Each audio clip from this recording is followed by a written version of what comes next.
NU sendiri sebenarnya bagi Mas Wicak ini seperti apa sih ya, gambarannya gitu, bermaknanya bagi Mas Wicak? Nah, Nahdlatul Ulama itu adalah bentengnya Republik kita. Republik kita, ya, ya. Nah, kita sebagai warga negara ini harus bersama-sama mengembangkan negara ini itu dengan caranya kita masing-masing. Iya, iya, iya. Bukan menggunakan ideologi lagi, tapi dengan caranya kita masing-masing, dengan pemikiran kita masing-masing untuk membesarkan Republik kita. Jadi kalau bicara proyeksi Indonesia di tahun 2045 akan menjadi negara terbesar di dunia adidaya, itu akan terjadi kalau semua stakeholdernya kita bekerja bersama. Nah, itu dia. Kalau bicaranya kalau. Iya, iya, iya. Bahkan bisa lebih cepat 2030 kalau lagi. Mau semuanya memberikan sinergi yang positif. Menyambung tadi Mas terkait warga Nahdiyin nih Mas. Ini lebih ke personal Mas, ini ke Mas Wicak sendiri. Nggak apa-apa. Soalnya gini, Mas Wicak ini kan namanya kan akhir-akhir kan langsung mencuat gitu kan di PBNU gitu kan. Jadi ketua Serikat Nelayan Nahdlatul Ulama, terus juga inisiator yang penanaman jagung dan sebagainya, itu kan beritanya heboh sekali gitu Mas. Termasuk juga pengusaha itu juga ya. Ya. Sebenarnya Mas Wicak ini memang NU warga Nahdiyin struktural atau memang dari dulu memang secara kultural Mas sebenarnya Mas? Saya kepengen tahu itu Mas. Oke, baik. Apalagi jadi banyak ini yang ingin saya tanyakan Mas, tapi topik yang lain dulu Mas. Topik yang lain dulu, ini terkait tadi tentang pertanian udah, tentang nelayan udah, dan ini lebih spesifik Mas Wicak tadi kan banyak nih bergelutnya di NU ya kan, apalagi akhir-akhir ini kan di PBNU terus ini ya. Sepertinya salah satu anak muda yang ini nih aktif sekali di NU ini untuk Alhamdulillah, untuk mengemban amanah di bidang usaha dan juga di bidang terkait nelayan dan juga pertanian Mas ya. Yang ini saya tanyakan Mas Wicak ini NU sendiri sebenarnya bagi Mas Wicak ini seperti apa sih ya, gambarannya gitu, bermaknanya bagi Mas Wicak sebenarnya seperti apa? Ya, menurut saya disinilah sebuah kebangsaan muncul itu dari Nahdlatul Ulama. Ya. Berdirinya Republik ini, ya sekali lagi ya saya kasih garis bawah nih. Iya. Berdirinya Republik ini itu adalah hasil perjuangan dari pahlawan-pahlawan kita. Siapakah pahlawan-pahlawan kita? Nah, itu dari kalangan manakah pahlawan-pahlawan kita? Itu harus ada state. Satu, dari nasionalis. Dua, dari ulama dan kiai. Ketiga, dari santri. Karena yang memperjuangkan kemerdekaan kita ini itu adalah pahlawan-pahlawan kita tadi. Jadi kiai, ulama, santri itu adanya di Nahdlatul Ulama. Makanya tadi saya bilang, janganlah kami ini menjadi objek. Janganlah kami menjadi objek terus. Jadikan kami menjadi subjek untuk merubah kebangkitan Republik ini menjadi yang lebih baik. Sekarang baik. Tapi menjadi lebih baik. lagi. Menjadi lebih baik lagi kan gitu. Setiap ada kesempatan harus menjadi lebih baik. Nah, kenapa? Karena harusnya dengan menggerakkan warga Nahdiyin yang terregister ada 110 juta. Itu kan di berita itu memang organisasi terbesar di dunia. Iya kan? Nah, itulah yang harus diapresiasi. Menjadi penggerak roda ekonomi. Betul. Nah, itu pesan dari kiai yang kami sampaikan. Oke. Nah, Nahdlatul Ulama itu adalah bentengnya Republik kita. Dia berdirinya juga dari ulama, kiai-kiai dan santri-santri yang mempertahankan juga ulama, santri dan kiai. Ya teman-teman yang lain terutama semua stakeholder juga. Tapi kan bentengnya begini gitu. Nah, tapi kalau bicara saya atau kami semua ini akan sangat sakit hatinya pada saat kita ini dirongrong dengan cara-cara yang berbeda, dengan sistem-sistem yang berbeda. Itu contoh, ada yang menggaungkan khilafah. Gak bisa, kita ini sudah selesai, ideologi kita sudah selesai, Pancasila itu sudah selesai. Jadi tidak ada akan ideologi yang lain mengenai khilafah. Harus ngajinya harus beda, Mas. Berarti teman-teman yang mengusung itu harus ngaji di tempat lain. Ngaji di NU dulu, ayo ngaji yuk bareng. Ngaji dulu kita nih. Jangan ngajinya cuma dari YouTube. Nah, itu. Ngaji. Tapi boleh juga Mas ngaji YouTube kayaknya. Ya boleh. Yang tepat. Iya boleh. Bukan yang nggak boleh, boleh. Tapi harus sanatnya harus nyampe. Nah, itu dia. Nah, kelebihannya mungkin di situ juga kali Mas ya. Iya. Terus kemudian pun paham yang kiri juga nggak boleh, apalagi kalau bicara paham PKI. PKI itu sudah tidak ada di Republik ini. Jadi itu harus hilang, betul-betul hilang. Yang paham-paham yang berbau mendekati halal itu juga harus kita hilangkan. Jadi kita ini memiliki Pancasila sebagai tolak punggungnya kita. Barometernya kita selesai, di situ sudah final. Itu sudah final, selesai. Nah, kita sebagai warga negara ini harus bersama-sama mengembangkan negara ini itu dengan caranya kita masing-masing. Bukan menggunakan ideologi lagi, tapi dengan caranya kita masing-masing, dengan pemikiran kita masing-masing untuk membesarkan Republik kita.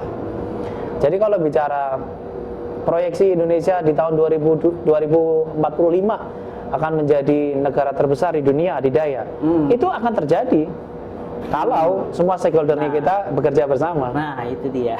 Kalau bicaranya kalau. Bahkan bisa lebih cepat 2030 kalau lagi. Mau semuanya memberikan sinergi yang positif. Itu contohnya itu. Jadi kembali lagi Mas, Nahdlatul Ulama yaitu rumah kita. Rumah kita. Dan itu memang harus kita amanah Kiai ini harus tersampaikan ke seluruh masyarakat bahwa kami ini mau bekerja menjadi subjek di dalam roda ekonomi kita, tidak hanya menjadi objek. Tidak hanya menjadi market, tapi harus menjadi produsen. Soalnya sejauh ini, selama ini seringkali lebih berperannya sebagai objek. Ya, ini mungkin pesan juga ini untuk untuk siapa aja yang nonton. Untuk siapa aja yang nonton. Bahwa kita ini perlu ya untuk menjadikan warga Nahdien sebagai subjek juga gitu. Menyambung tadi Mas terkait warga Nahdien nih Mas. Ini lebih ke personal Mas, ini ke Mas Wicak sendiri. Nggak apa-apa. Soalnya gini, Mas Wicak ini kan namanya kan akhir-akhir kan langsung mencuat gitu kan di PBNU gitu kan. Jadi ketua Serikat Nelayan Nahdlatul Ulama, terus juga inisiator yang penanaman jagung dan sebagainya, itu kan beritanya heboh sekali gitu Mas. Termasuk juga pengusaha itu juga ya. Sebenarnya Mas Wicak ini memang NU warga Nahdien struktural atau memang dari dulu memang secara kultural Mas sebenarnya Mas? Saya kepengen tahu itu Mas, seperti apa? Tadi kan saya sampaikan begini. Secara kultural. Oke. Masyarakat Indonesia ini kan mayoritas Yasinan, Tahlilan dan lain-lain. Itu mungkin lebih dari separuh masyarakat kita itu. Sekali lagi, lingkungan kami adalah lingkungan Nahdien. Tapi secara kultural. Saya bukan anaknya Kiai. Saya bukan anaknya Kiai. Jadi kultur NU-nya memang ada di masyarakat kami, ada di lingkungan keluarga kami, dari bapak kami, dari ibu kami, dari embah kami. Itu memang warga Nahdien. Sayangnya adalah kami saya sendiri tidak pernah ketemu dengan kakek nenek saya Mas. Oh gitu. Kenapa? Karena kakek nenek saya itu meninggal sejak ibu saya 7 tahun. Jadi ibu saya yatim piatu. Bapak saya itu yatim piatu sejak umur 10 tahun. Jadi bapak saya yatim piatu, ibu saya yatim piatu. Jadi sama-sama yatim piatu. Sama-sama yatim piatu. Jadi ceritanya begini Mas, saya flashback saya ya. Jadi bicara Nahdien ini kan teman-teman biar bicara Nahdien ini itu adalah bicara mayoritas masyarakat kita. Oke. terpisahnya kan hanya dua, kultural atau struktural. Struktural, ya, Kalau struktural itu kan bicara yang sudah masuk di dalam organisasi. Iya. Nah, kami memang keluarga kami entah dulu ada atau enggak kakek nenek kami, karena saya enggak mengenal kakek nenek kami. Iya. Tapi kalau dari bapak ibu kami tidak masuk di dalam struktural. Tapi secara kultural kami itu kita Nahdliyin. Gitu. Nah, balik lagi kakek nenek kami itu saya tidak pernah ketemu dengan kakek nenek. Tapi ibu saya itu dulu waktu kecil itu menjadi salah satu anak orang paling kaya di daerah kami. Dulu waktu kecil di Pati ya. Di Pati. Iya. Lahan sawahnya ratusan, nggak tahu bahkan ribuan hektar kalau tidak salah, besar gitu. Nah, waktu zaman penjajahan itu kakek kami diculik dan dibunuh. Diculik dan dibunuh. Diculik dan dibunuh. 2 tahun berikutnya nenek kami meninggal. Nah, harta warisan dari kakek kami itu dijual oleh saudara-saudaranya dari nenek. Gitu, dijual, akhirnya habislah. Jadi ibu saya itu dulunya orang paling kaya di daerahnya, tiba-tiba habis menjadi miskin. Bahkan makan aja itu harus ngambil ngais dari hasil sisa-sisa panen orang lain. Coba bayangin, orang paling kaya tiba-tiba setelah umur 7 tahun, 10 tahun jadi orang paling miskin. Itulah Allah, Mas. Iya. Gitu. Memang mempersiapkan umatnya memang seperti itu, dengan jalan yang berbeda-beda. Gitu kan. Nah, setelah jatuh miskin, ya ibu struggle hidupnya kan, struggle di Kota Pati, tumbuhlah dewasa. Bapak kami itu kebetulan dari nenek kami, nenek dari bapak ya maksudnya nenek dari bapak ini masih ada darah keturunan kerajaan. Gitu. Kalau tidak salah kerajaan Mataram, kalau tidak salah. Saya juga belum runtut secara. Kenapa bisa begitu? Karena saudara-saudara kami, saudara-saudara saya dari bapak, itu masih bergelar Raden, Raden Mas, Raden Ayu gitu. Itu masih banyak Raden itu. Hanya keluarga kami yang tidak. Gitu. Karena ternyata hilangnya terah itu kan dari nenek. Setelah nenek ini menikah, keturunan dari nenek ini tidak ada terahnya, tidak ada Raden-Radennya. Tapi kalau bicara terahnya kan ada sebenarnya kan kalau ini ya. Nah, itu kondisinya. Nah, bapak saya yatim piatu sejak umur 10 tahun. Menikahlah dengan ibu. Jadi bapak saya itu dulu jadi tukang sapu sama tukang ngebon sebelum jadi pegawai negeri sipil. Dia ngikut di saudara kami yang masih punya gelar Raden tadi. Notabene masih orang kaya. Jadi tukang sapu dan lain-lain. Nah, kebetulan masih ada lowongan di Dinas Perikanan dulu, namanya kan Dinas Perikanan sebelum menjadi KKP kan. Nah, dari tukang sapu diangkatlah jadi pegawai negeri. Sampai beliaunya pensiun itu pegawai negeri golongannya cuma 2A. Saya nggak ngerti golongan-golongan, tapi paling rendah itu. Masih tugasnya mengantar surat. Dulu waktu saya sekolah itu masih diajak bapak saya untuk nganterin surat. Anda terima pakai sepeda ngirim surat itu. Nah, itu tugasnya bapak saya dulu waktu pegawai negeri. Ibu saya setelah beliaunya menikah dengan bapak saya, itu menjadi buruh di pabrik kacang di kota kami, di Kota Pati. Nah, sekarang ya perusahaannya besar itu jadi pabrik kacangnya. Nah, jadi buruh di pabrik kacang. Nah, beliaunya menikah dengan kondisi kita paling miskin. Gitu. Kami tinggal di pinggir rel kereta api, Mas. Rumahnya masih ada sekarang, tapi sudah nggak ada relnya, ditemukan jadi rumah-rumah. Dulu waktu kecil itu kami tinggal di pinggir rel kereta api. Rel kereta api itu jaraknya sekitar 6 atau 7 meter, maksimal 10 meter dari sisi tembok, dari sisi rumah kami. Rumah kami dulu tidak beralas lantai, Mas, tapi alasnya tanah. Alasnya tanah, pinggirnya dari anyaman bambu, tidak ada tembok. Gitu kan, itu waktu kecil kami. Itu kami miskin, Mas. Jangan berpikir bahwa kami orang-orang kaya, tidak ada. Nah, itu dia. Kami dari keluarga miskin, di bawah garis kemiskinan. Kami dari keluarga miskin, hidupnya terlunta-lunta. Bahkan dulu, saya masih ingat dulu, ibu saya selalu bercerita, pertama kali kami tinggal di pinggir rel kereta api dulu, itu setiap pagi, Mas. Saya belum lahir saat itu. Setiap pagi depan rumah pintu kami itu selalu dikasih kotoran manusia. Astagfirullah. Karena mau diusir dari lingkungan situ. Sampai segitunya ya? Sampai segitunya perjuangan keluarga kami, Mas. Nah, karena apa? Karena di situ ada lingkungan yang orang-orang yang cukup mampu, ada yang tentara, ada yang polisi, ada yang ini, ada yang itu, ada yang guru gitu. Nah, kami hanya mendompleng di pinggir rel kereta api sampai mau diusir dulu. Tapi karena keteguhan bapak saya itu adalah hak, karena kita menyewa dengan PT KAI di saya namanya PCKA dulu ya. Nah, menyewa di situ akhirnya berjalan lah. Nah, yang tidak bisa kita lupakan dari komitmen dari orang tua kami adalah, Mas, bagaimanapun kondisi ekonominya, sekolah anak-anak itu harus wajib yang utama. Nah, itu komitmen dari orang tua kami, terutama bapak, almarhum bapak. Perhatiannya ke pendidikan tinggi, Mas. Tinggi sekali. Nah, alhasil apa, Mas? Dipaksakan, balik lagi, ini berjalan karena dipaksakan, Mas. Oh gitu. Nah, dipaksakan kami harus bersekolah. Kata paksakan kok inget tadi.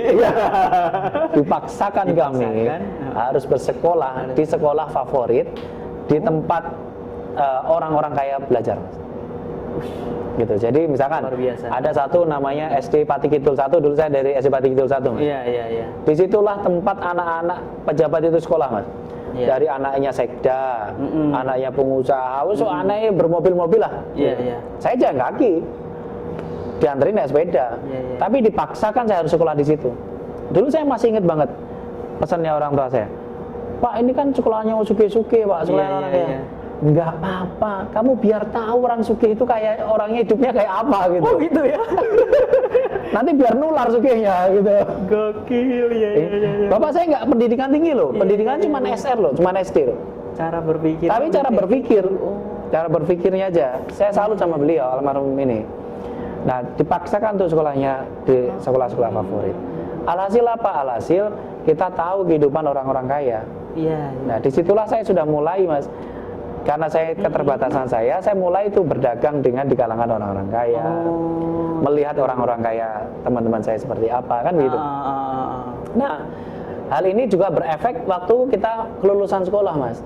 Jadi kita waktu itu bapak saya memiliki komitmen adalah semua anak-anak kita, anak-anak bapak sama ibu, itu harus kuliah. Wajib harus kuliah. Padahal kondisi ekonomi kayak gitu, Mas ya. Makan aja susah gitu kan kuliah. Makanya. Gitu kan. Makan aja susah. Tapi tekadnya itu tekad itu makanya dipaksa. Iya. Harus kuliah. Dan pada akhirnya semua anak berenam kuliah semua. Luar biasa. Gitu. Gimana itu ceritanya, Mas? Nah, itu ada caranya, Mas. Nah, itu gimana? Nah, bapak saya ini kan selalu, bapak dan ibu saya ini punya tupoksi yang berbeda, Mas. Iya. Jadi bapak saya mencari uang setiap hari, pagi kerja jadi pegawai negeri, sorenya kadang-kadang nyambi tukang batu, jadi hari Minggu jadi tukang batu. Saya ikut jadi tukang batu dulu, Mas. Jadi masang tembok jadi tukang batu saya ikut waktu saya sekolah SMP SMA. Sono teman-teman semua dulu pernah tukang batu juga. Itu tukang batu saya. Iya.